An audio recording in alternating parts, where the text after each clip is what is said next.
السلام عليكم ورحمة الله تعالى وبركاته. في هذا اليوم إن شاء الله سنتطرق إلى تمارين خاص بالشعاب العلمية والتقنية والتابع إلى محور الأعداد المركبة. ماذا يقول التمارين؟ بين أن 2 على جذر 2 في زائد 2 كل أس 2010 زائد 1 على 2 في زائد 1 أس 2011 ناقص 2 على جذر 2 في زائد 3 في زائد 3 يساوي أس 1432 يساوي الناقص 1، مع العلم أن زائد 1 يساوي 2 إي وزائد 3 يساوي جذر 2 على 2 إي وزائد 2 يساوي 1 على 2 زائد 1 على 2 إي.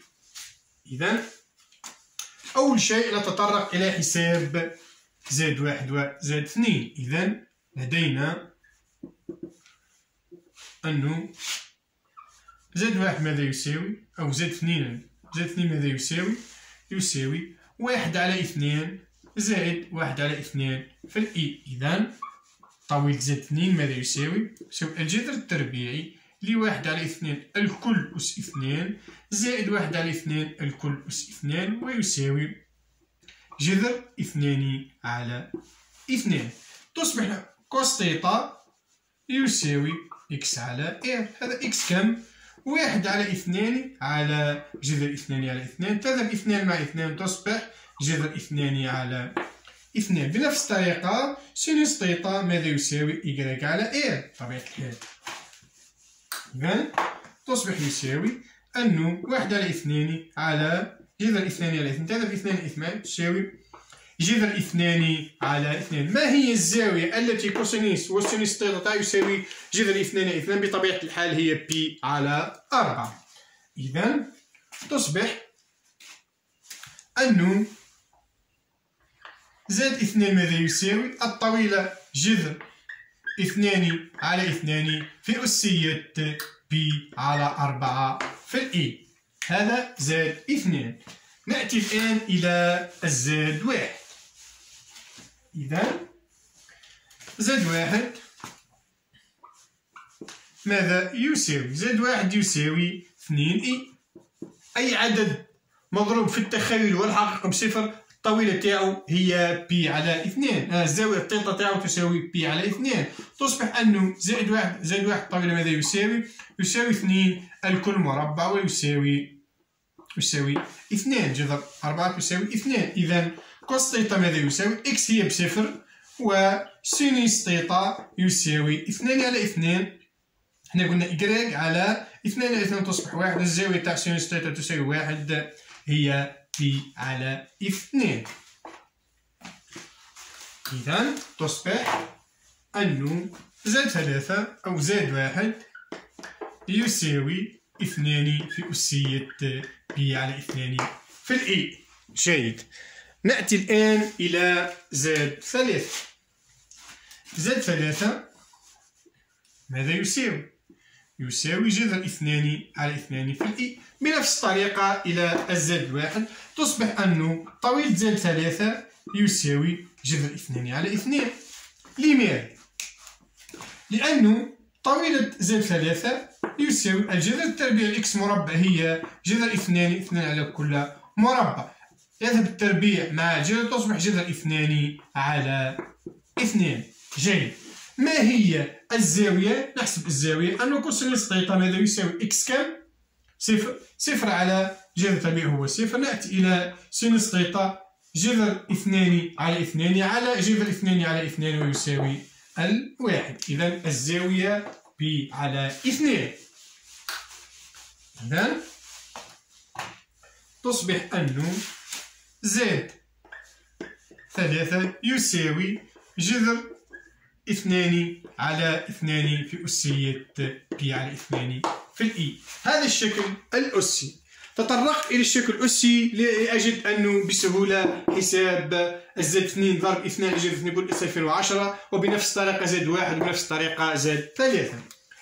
الآن نذهب إلى تعويض هذه القيم في هذه العبارة. تصبح أنه 2 على جذر 2 ضرب زائد 2 في جذر 2 على 2 الكل أس بي على 4 في الإي الكل أس 2010 زائد 1 على 2 ضرب زائد 1 في 2 في أسية بي على 2 في الإي الكل أس 2011 ناقص نفتح قوس 2 على جذر 2 ضرب زائد 3 زائد 3 هي جذر 2 على 2 في أسية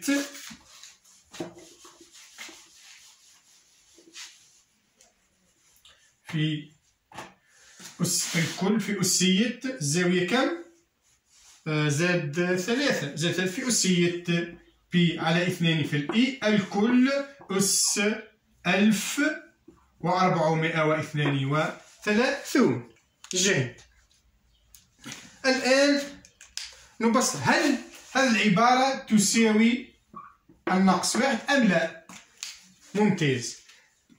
جذر 2 مع جذر 2 2 مع 2 2 مع 2 2 مع 2 وجذر 2 مع جذر 2 تصبح العبارة أنه أسية بي على 4 إي الكل أس 2010 زائد أسية بي على 2 إي الكل أس 2011 ناقص هذه العبارة أنه أسية بي على 2 في الإي الكل أس 1432. هل يساوي الناقص 1 أم لا؟ جيد.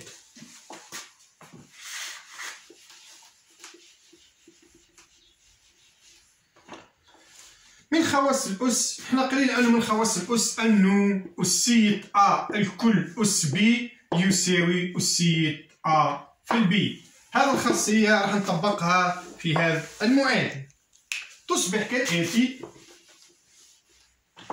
أنه أسية 2010 في بي على 4 الكل في الإي زائد أسية 2011 بي على 2 الكل في الإي ناقص أسية 1432 في بي على 2 الكل في الإي. هل يساوي الناقص 1 أم لا؟ جيد.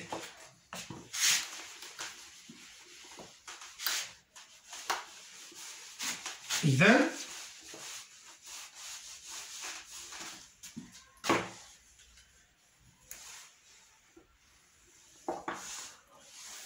ألفين وعشرة في بي ضرب بي. ماذا نفعل؟ راح نقسم أنه 2010 ماذا يساوي؟ يساوي 502 ضرب 4 زائد 2. جيد. أسية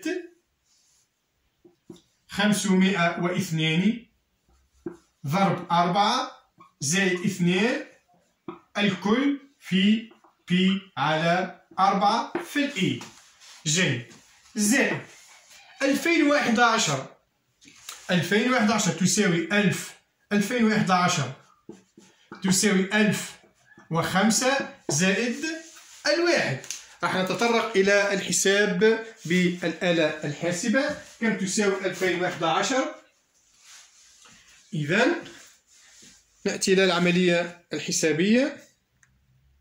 أنه 2011 تقسيم 2 1005 زائد 1. إذن تصبح المعادلة أسية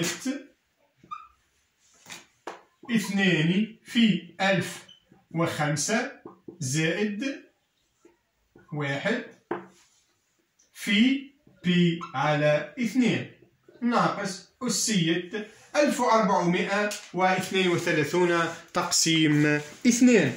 دوما إلى الآلة الحاسبة.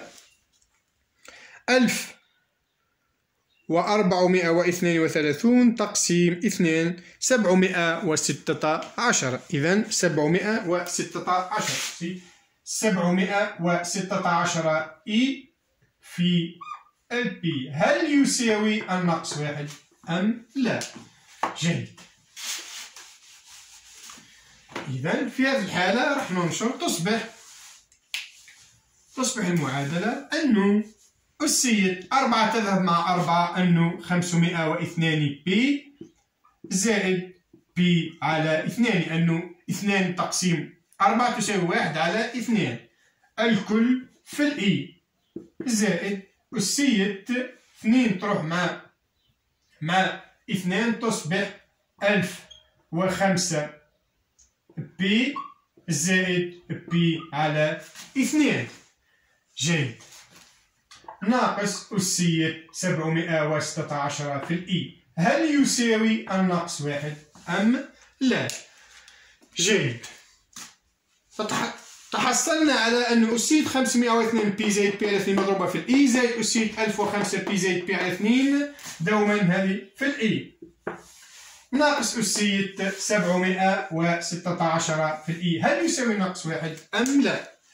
نأتي الآن إلى هذا العدد أسية هذا العدد راح يذهب بصفر صفر زائد بي على 2 تصبح المعادلة أسية بي على 2 في الإي زائد لأنه في هذا زوجي في الدائرة المثلثية يذهب إلى الصفر نرجع لنفس النقطة زائد أسية 105 1005 ماذا يساوي؟ يساوي 1004 زائد 1 بمعنى أنه 1004 بي زائد بي 1004 بي هو عدد زوجي إذا تصبح هو يذهب بصفر تصبح البي تصبح أن أسية بي زائد بي على 2 في الإي زائد ناقص أسية 716 إي هل يساوي الناقص 1 أم لا؟ جيد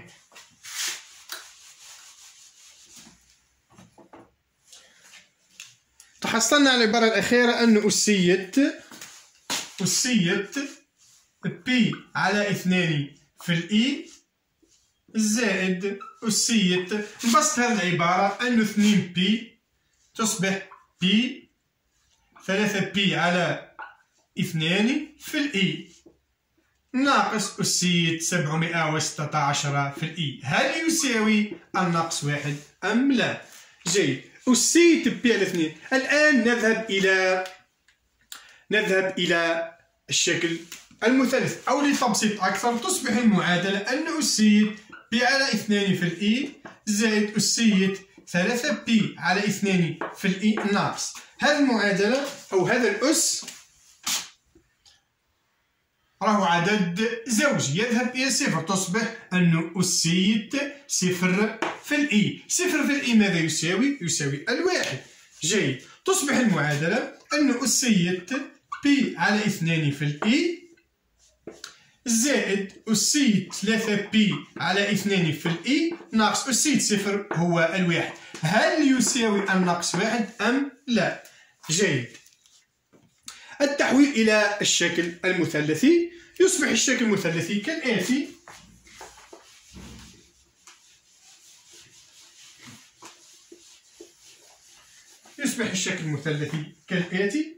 أن أسية بي على 2 في الإي نستطيع كتابته أنه كوسينيس بي على 2 زائد سينيس بي على 2 في الإي جيد زائد كوسينيس 3 بي على 2 زائد إي في سينيس 3 بي على 2 جيد ناقص 1 هل يساوي الناقص 1 أم لا؟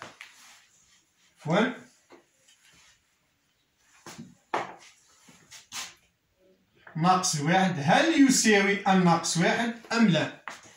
جيد نأتي الآن إلى كوسينيس بي على 2 ماذا يساوي؟ يساوي الصفر سينيس بي على 2 في الإي سينيس بي على 2 في الإي هي إي جيد كوسينيس 3 بي على 2 بصفر جيد إي سينيس 3 بي على 2 هي ناقص إي هي ناقص إي. لماذا ناقص إي؟ هي ناقص واحد مضروبة في الإي، هي ناقص واحد. بنفس الطريقة سينوس بي على 2 ناقص واحد هل يساوي ناقص واحد أم لا؟ الإي تذهب مع الإي تصبح الناقص واحد يساوي الناقص واحد، ومنه العبارة صحيحة. هذا فيما يخص التمارين، وشكرا على متابعتكم على صفحتنا على اليوتيوب أو الفيسبوك، ونتمنى لطلبتنا النجاح في شهادة البكالوريا.